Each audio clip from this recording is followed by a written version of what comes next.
Welcome to the Consulting Leaders Podcast, where we talk about the business of consulting. Whether you're looking to grow your practice or learn from the stories of leaders in consulting, you're in the right place. I'm your host, Guillaume Jouvencel, ex-PwC and co-founder of GHA Marketing. Join me as I interview the best consultants in their niche. Let's get on with the show.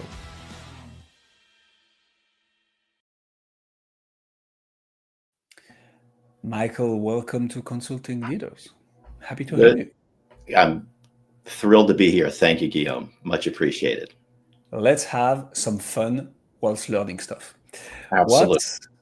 What pulled you into the fascinating world of cost reduction and operational efficiency? It's an interesting story. Go for it. I'd been a marketing and branding and storytelling consultant for a number of years, working for big companies, startups, and nonprofits. And I got reconnected to who's now my business partner. And he had been working with a mega company called Procurian. And Procurian did this type of work for billion-dollar organizations. J&J, Dell, Boeing.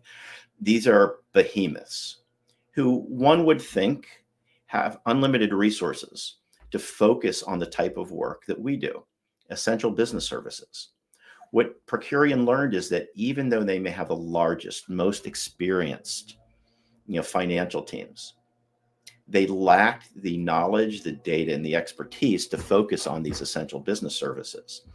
And because my business partner's named Larry Nippon was on the sales and revenue ops side, he learned that there were many, many inbound inquiries from smaller mid-market companies that just weren't dealt with by Procurian. And he saw this as an opportunity. And years later, discovered Schooley Mitchell, brought me in, and we found a perfect match to bring on to our consulting practices. Being able to help these small, middle market, and even some larger companies address their business services in ways that they hadn't been able to deal with in the past. And because we do this in a way that helps companies, create more budget, more opportunities, serve their employees, their clients, their customers. It really drives a passion for me, because I like to say everyone's elevated, to bring more light into the world. And by helping companies save money, we're doing that to have that ripple effect across everyone that they touch, both inside and outside their organization. It's so interesting, because when you think about marketing, you think about not increasing cost per se, but in order to get the business to grow, you either get more clients, make them worth more, or spend less money, right? There is not a gazillion ways to make more money. And so you've really gone from one end of the spectrum to the other, marketing to grow revenue, to now looking at everything that is not necessarily worth spending on and removing this from the business. How do you live that shift? And how did you bring the learnings from marketing into the cost reduction space? It's a really, really good question. And it's almost focused on where do leaders of an organization focus on most on driving profitability and opportunity. Mm-hmm. As we all know, marketing and sales hit that top line. Yeah. But every dollar of new sales does not equal a dollar on the bottom line. Of course, it's simple stuff we learned. When we save a dollar on the expense line, mm-hmm. that hits the bottom line, dollar to dollar, even match. And that really helps companies of all different ways. Mm-hmm. And, tying the whole marketing aspect of it together, it's telling that story of how companies can become more efficient, more effective, and how they're leveraging their internal budgets in order to meet the overall objectives, whether they're short-term or whether they're long-term. I like that. So we've already alluded to it a bit, but tell me more about the problem that you're solving and who you're solving it for now. Got it. We solve for businesses, mm-hmm. as well as nonprofits. I have a big place in my heart for helping these nonprofits be able to do more, but we can get into that a little bit later, time permitting. Most businesses are hit by what we like to call the information imbalance between themselves and their vendors. The power is all within the hand of the vendors. And actually, Schooley Mitchell, where I'm a strategic partner, started that way. The founder, Dennis Schooley, was originally accountant, working on a handful of his clients. And at the end of the year, looking at similar companies, looking at their invoices and bills and realizing that these 5 similar companies, all in the same region, were paying vastly different amounts across their business services vendors. And he thought, why is that? Shouldn't they all be paying the same thing for similar services? And he realized that because they didn't know, they didn't know how to negotiate, didn't know the right level of service, the right effective level of what they should be paying, that they were overspending. And we found that most businesses are typically overspending between 30 and 70%. And so what we bring to the table is data, expertise, and software, both systematic and human, that makes a difference for all of our clients. So tell me more about those nonprofits. First of all, why do you like working with them? And how do you bring in that perspective of cost reduction and operational efficiency to them? It's very similar to how we work with businesses. But the reason I love working with nonprofits is because they are changing the world for the better. I'm involved with one of the largest hunger relief nonprofits in the greater Philadelphia region. We just celebrated our 25th anniversary. A grassroots organization started with 3 people feeding 19 people. And on Sunday, we're going to have close to 1,000 volunteers, packing over 3,200 boxes to feeding close to 7,000 people. Amazing work. I also just, personally, one of my big highlights of the year, just completed my 100th, blood donation, whole blood donation, which goes out to help people live. So those are some of the reasons why, I love working with nonprofits. But what I've learned in working with them is that as good as they are in serving their communities, the recipients of their services, they may not be as wise in terms of their operational business. These are people that come up with social services background, not necessarily finance background.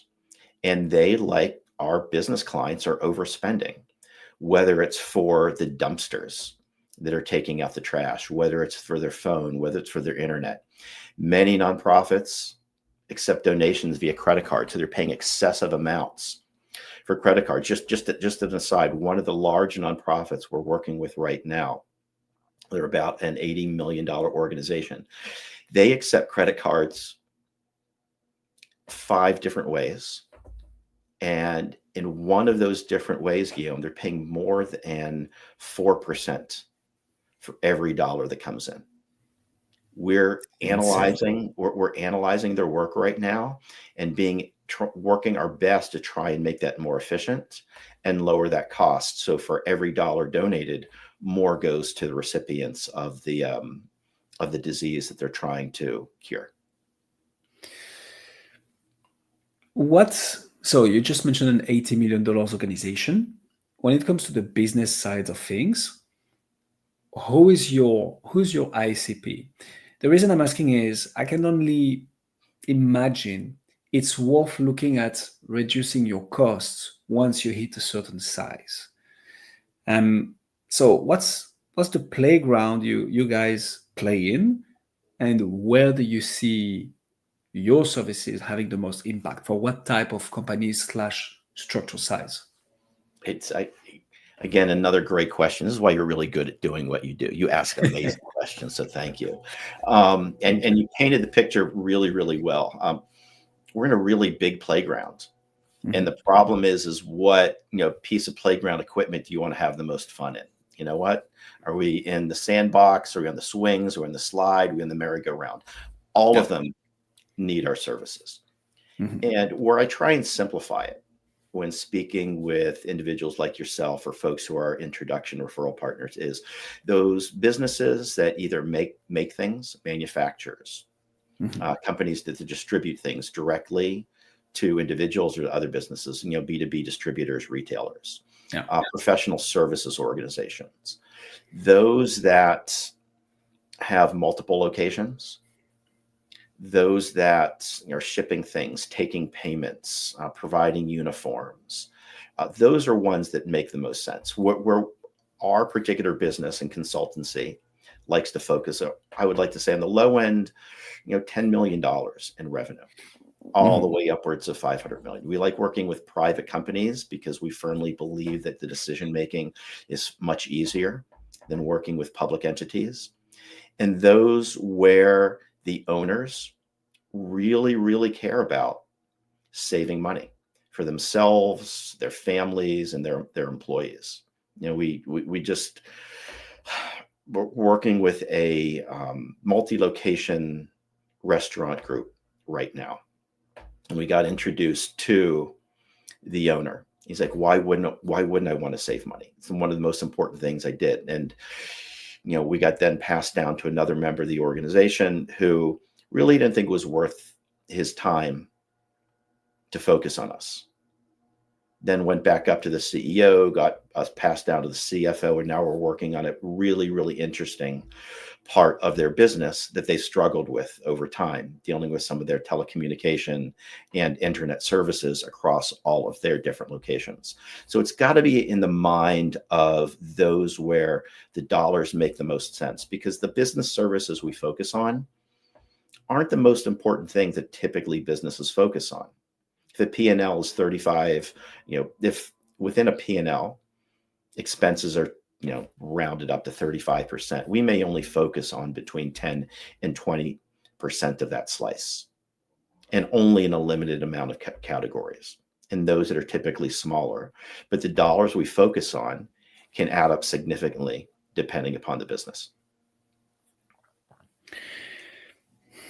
So I like this. To double down on one of the things that you mentioned, who's the one making the decision?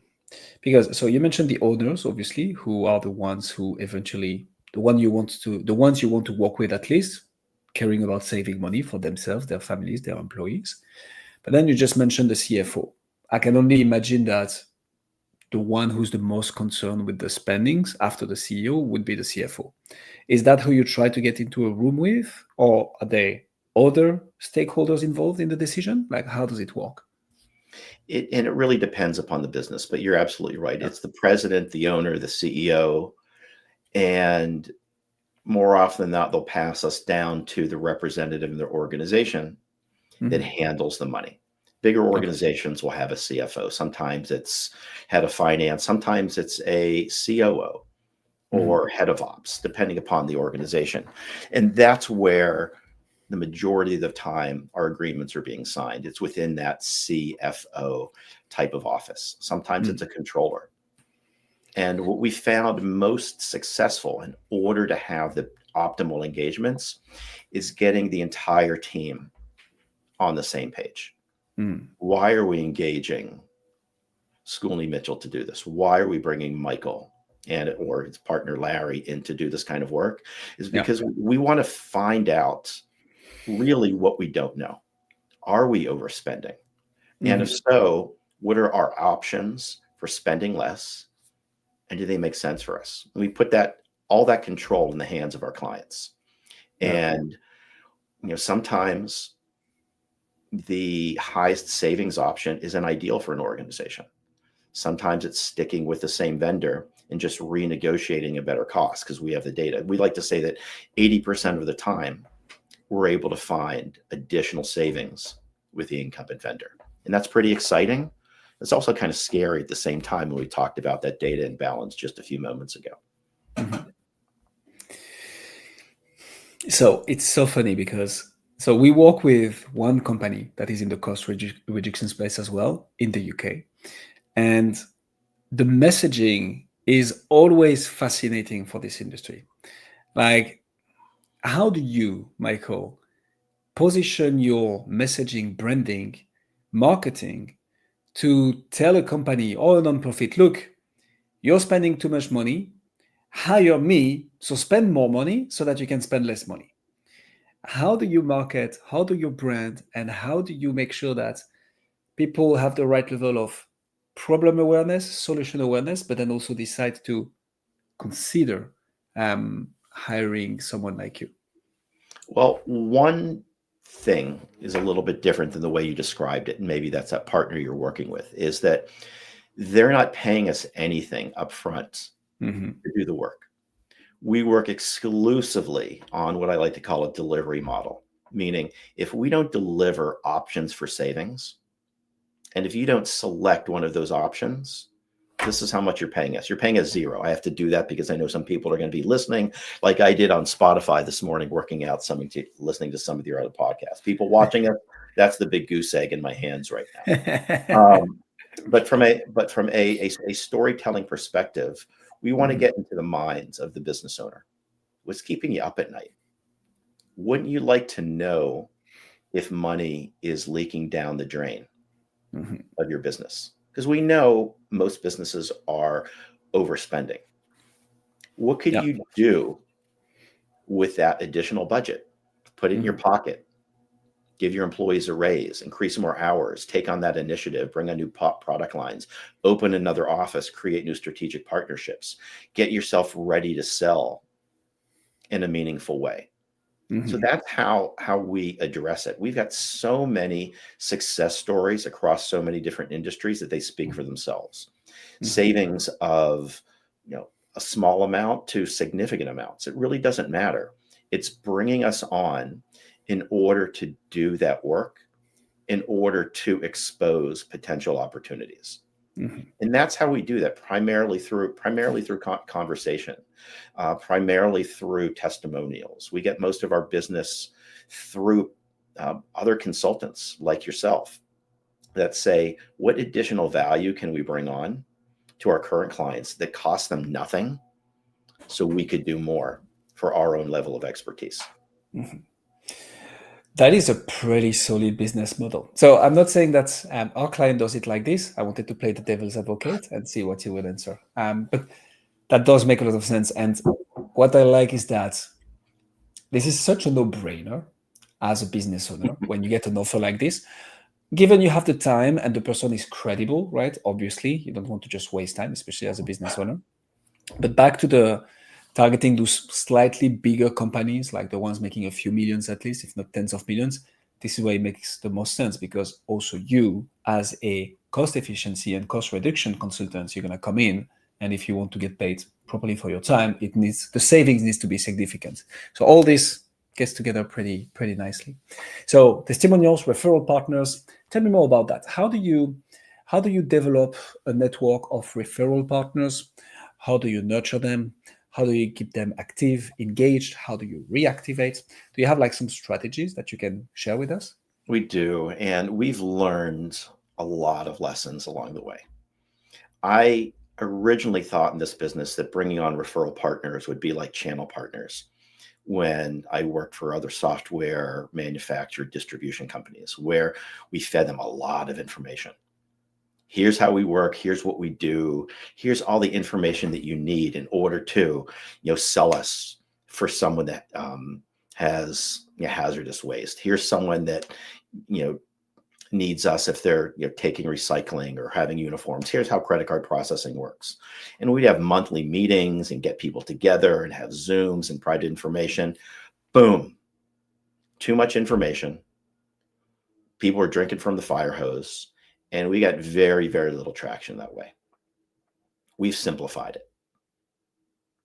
And the way we get people excited about working with us is by opening up opportunities for them, meaning that I'll give you a perfect example. A fractional COO who's a buddy Mhm. of mine is working with a local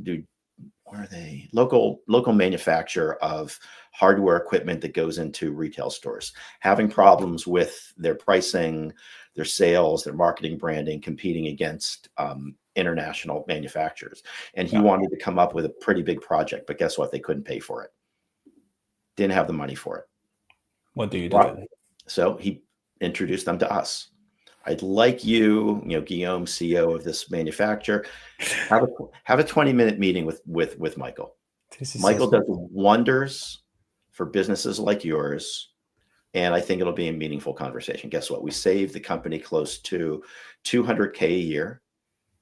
That money paid for the fractional COO's budget, which was a 10-month engagement. Yeah. Ended up helping him make 2025 one of his most successful years ever. And that's the ribbon on the present there. So getting back to it, it's some people want to give more value as an independent consultant. Some people want to make more money. We work with some fractional CFOs who bring us into their clients. The clients have all the control. They make the decisions. The CFO says, I'm looking at your stuff. I think there's some opportunity. Let me introduce you to an expert. And guess what? We pay our referral partners quite handsomely. They make 10% of what we make, not just a one-time payment, but over the course of the relationship. Mm-hmm. And that could be, a few $100s a month, up to 7 figures a year, depending upon who we're working with and the size of the introductions. And the work that we do goes just beyond that initial cost savings. Mm-hmm. On a month-by-month basis, we're looking at the bills that they receive. We make sure that we make sure that the bills are accurate in price. They're getting charged. I'll tell you a story about that just in a second. And they're getting a level of service. And then we also continually scour the market to see if there are other savings opportunities. So the example that just came to mind, Guillaume, is that we were working with a local medical practice. There are plastic surgery practice offices across the greater Philadelphia area. And in one of their locations, we reduced the amount of phone lines coming in from 10 down to 7. Mm-hmm. Pretty simple. They were overspending. They didn't need those extra lines. The first bill that came back from their vendor, guess what happened? They added 3 lines. Now, the person paying the bills, not that much, a couple $100 regularly. Now it's a little over $300. Typically rubber stamp going through. We caught the error right away, save them, maybe a couple $1,000s at the end of the year. Think about that for a bigger company. Mm-hmm. Businesses that have multiple locations. Another funny story, we're working with a private equity owned a gym fitness facility. They have locations up and down the East Coast. We were looking also at their phone and telecom, internet, wireless, whatever.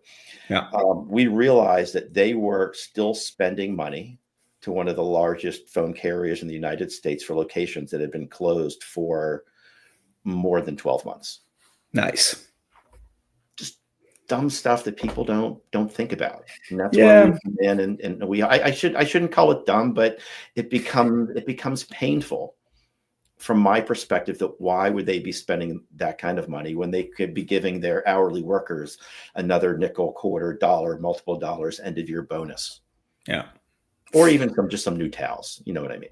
No, I think so. Dumb is, whatever we decide to say, I think it's not the bad word, because it is in the little things, and in the little things that you don't think about because you're like, okay, how do we grow? How do we make more money? And like, you're not going to think about the $30 phone bill for a location but like things compound and eventually add up to a lot of money. What's the top 3 things that you look at when you arrive in a company and you're going to try to look for savings? Where is it that companies typically spend way more money than they should, and where you help them get quick wins in cost savings? It's not the same for every company. So I can't address the same things, because one company, their internet may be top of mind because they're overspending. They're not getting the right bandwidth. Computers are slow. Another company may be spending more for their wireless devices. Another company may say that the fuel cards they provide to their trucks on the road, why are we spending so much on gas these days? Mm-hmm. Another company may say, I'm really spending too much on uniforms, or our shipping costs are out of hand. So what we do is we address truly what's top of mind, and we don't like overwhelming them. So of the 15 or so categories we focus on, let's just start with 3 they're top of mind. We just started work with a food processing company, and they came to us. He couldn't the head of their organization couldn't believe that they were spending so much on their supplies that they use to package their goods that they then send to restaurants, hotels, golf courses, and the like. And so we're starting there with them. Another company can't believe how much they're paying for cardboard boxes that they use to ship their raw materials to their automobile clients. We work, a perfect example is my accounting firm, who had been dragging their feet for a long time, couldn't believe how much they spent this tax season on shipping people like me and their other clients their overnight, tax forms and bills and paperwork, because it's higher than it's ever been. So it really varies. And the way we get started is like what you do wonderfully, is ask the right questions. Where are you right now? What's top of mind? Where are you going to be in a few months down the road, in order to figure out what matters most for that organization? So you've been listening to a few episodes, Michael, so you know what comes next. I think how you do sell is too easy, right? When it's like, we only get paid if you actually make savings or if you implement the plan that we've highlighted. Like, this sounds like a pretty straightforward sales process. My question, though, and where I think we're going to learn a lot, is in the retention. Because as a cost, like efficiency, cost saving consulting company, you come in, you do the project, you identify the cost savings, you recommend implementations and like a strategy. And then what? Because once the costs are saved, how do you retain clients, if at all? How do you think about client retention in your practice? There are two different ways. Okay. One is the nitty gritty and the doing of the work. And I kind of alluded to that in my response to your last question. So if we focus on, let's say, 15 categories, and we get started with 2, what else do you want us to work on? Maybe we start with removing of waste and their packaging supplies. How much are you paying for your phone, your internet, your mobile devices? So we'll move on to those categories. Yeah. Oh my gosh, what about your uniforms? I see people have these great spotless uniforms on your factory floor, and maybe there's some savings there. So we move category by category. So that's number one. Number two, we have a process by which we help our clients in other ways. We'll send them little token gifts. We'll provide them information. We'll do testimonials for them. We have our own internal marketing team that will write up some articles and send some letters and do some postings on their behalf. And it's that continual adding of value that's more of the soft and fluffy side of keeping them active and engaged. But you're absolutely right. If we save them money, after the course of our relationship, which is typically 36 to 48 months, and they want to move on and there's nothing else, then that's great. But where we also find the value is what I mentioned earlier, is that we're looking at those bills, and sometimes it's pretty darn complicated, and we take that work off their plate. They don't want to add it. They don't want to add it back again. Just keep it with Michael and his team, so we could focus on the most important things, rather than looking at the eye charts, which are DHL bills, FedEx bills, credit card bills, and the like. This is very smart. And we call it a smart program, by the way. That's our. Here we go. And this wasn't briefed, guys. Yeah. I didn't know. It wasn't prompted. I forget what the acronym for SMART means. There's an extra R in there, but I'll get back to you to get you that. We can put it in the show notes. Yeah. Michael, so I'm fascinated by those models. I think when you're thinking about growing a company,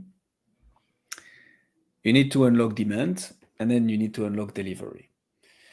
And then it's just about doing more of what works until something breaks, fixing it, doing more of what works until something breaks, and so on. What's the challenge in your type of company? Like where, and we're going to talk about what's your challenge now, but I want to talk meta of like, what is the main, okay, let me take an example Sure. to make it more clear because I'm figuring it out as I speak as well. Consulting, when I was at PwC specifically, consulting is a hiring and training business. You have a few experts who cannot do all the work. They need to hire talents that are going to be able to absorb all this knowledge, deliver on the projects, and then stay. Because if you don't retain them, they go and set up their own shop. So it's basically how do you build a brand that attracts the best talents and retains them, and then the model becomes if you stay long enough and you do a good enough job, you're going to become a partner, you have equity in the firm, and you like share the profits. Sure. It's a hiring and training business. When you think about marketing agency, like the one I am, it's a marketing and selling business. Delivery is relatively easy. The point is, past a certain point, you need to figure out the right offer, the right product, but then it becomes how do I get more people in the pipeline? For a cost reduction company, what business are you in? What business are we in? We are, when you sort of veered off a couple ways. So I'll if I'm not responding the way you're intending, let me know, Guillaume. So it's okay. We're exploring. We're diving deep. We're going a different direction. We're in the business of providing our clients with more budget to get done with things that we never thought possible. So for example, when you're in your marketing business and a client comes to you, I've got a project that needs to accomplish X. That X could be more engagement, more loyalty, more share of voice, more leads or introductions in a funnel, or it could be internal. We need you to help our sales team better understand additional products because we just acquired a company. How do you go ahead and pitch that in a way that provides two things? Number one, maximum value for your client or prospective client. And number two, sets you up as a consultant for the longer term. So to put it in simple terms, would you say that you are a branding and trust building company? When I'm saying this, it's like, what's the main problem you need to solve for in order to grow your company? If people trust that you can help them save costs, they'll come work with you because once they trust you, the sales process is easy.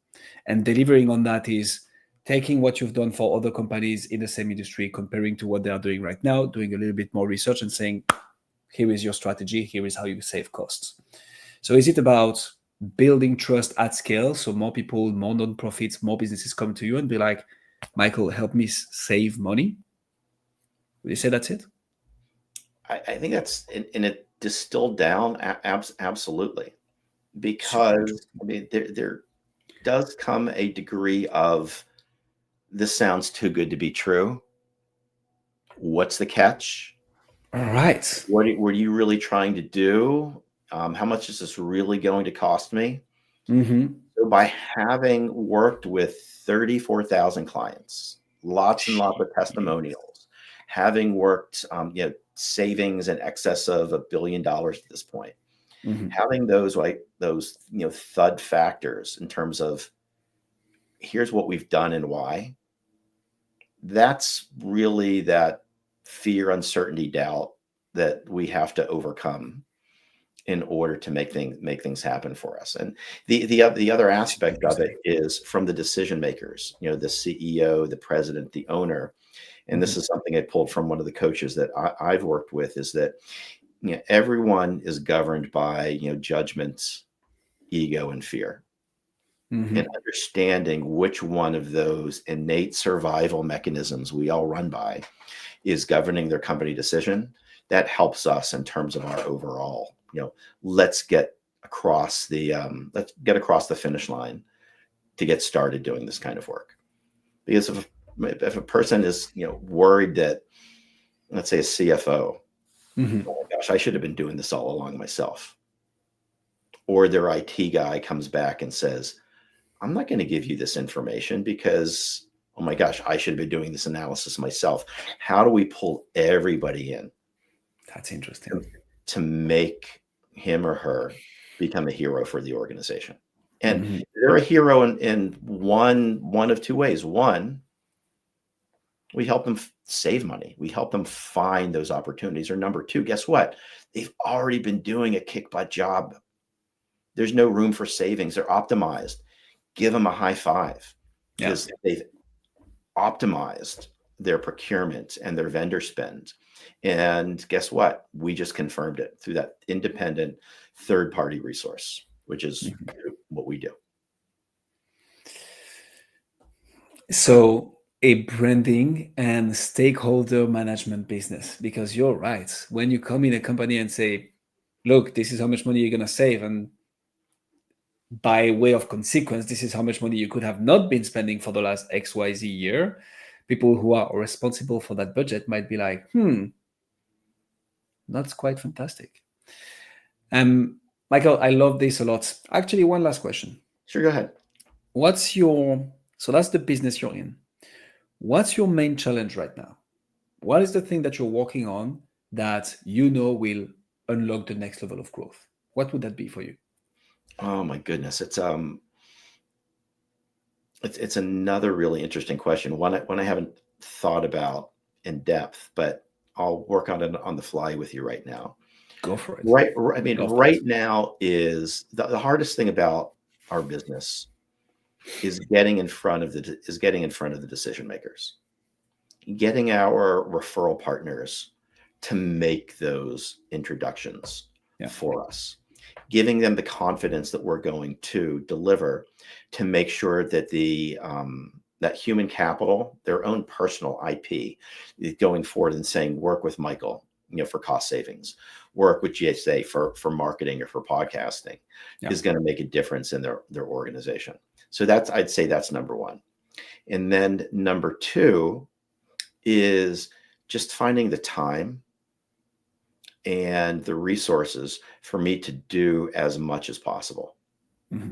And we're leveraging technology. We're leveraging AI. We're leveraging, best of breed partnerships and opportunities in order for us to scale in a very reasonable way. I mean, I'm not a B2B or B2C marketing company where I'm looking for lots and lots and lots of leads to come in.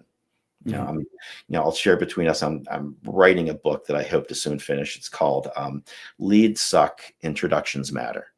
I don't need thousands and thousands of leads. Most of the consultants that you've interviewed on your show don't need thousands. They need those meaningful introductions that matter. And that's the most important thing for me in my business right now. It's so funny you say this, Michael. I'll tell you why off air, but I absolutely loved it. That does make a lot of sense. And thank you so much for coming. If people want to find out more about you, it was my great pleasure. If people want to find out more about you, see what you do, where should they go? Hit me up on LinkedIn. I'm always pushing information out there. You can find me on my Schooley Mitchell website, and I'm sure you'll put that information within the show notes as you do for all your other amazing guests. So look forward to hearing from as many folks as possible. Let's connect the dots, make the world a better place, network, have a meaningful conversation, and do good. Amen to that. So you know what I'm going to say now, Michael. We're indeed going to put all the links in the description, and I can guarantee that you've gained at least one connection from this interview. Me, I just added you on LinkedIn. Michael, thank you so much for coming on Consulting Leaders. Thank you. Thanks for joining us on this episode of the Consulting Leaders Podcast. We hope you learned valuable lessons on how to grow your practice and take your business to the next level. Make sure to subscribe and leave us a review wherever you're listening to this show so you never miss an episode. To apply and be a guest on the show, click the link in the description. See you next time.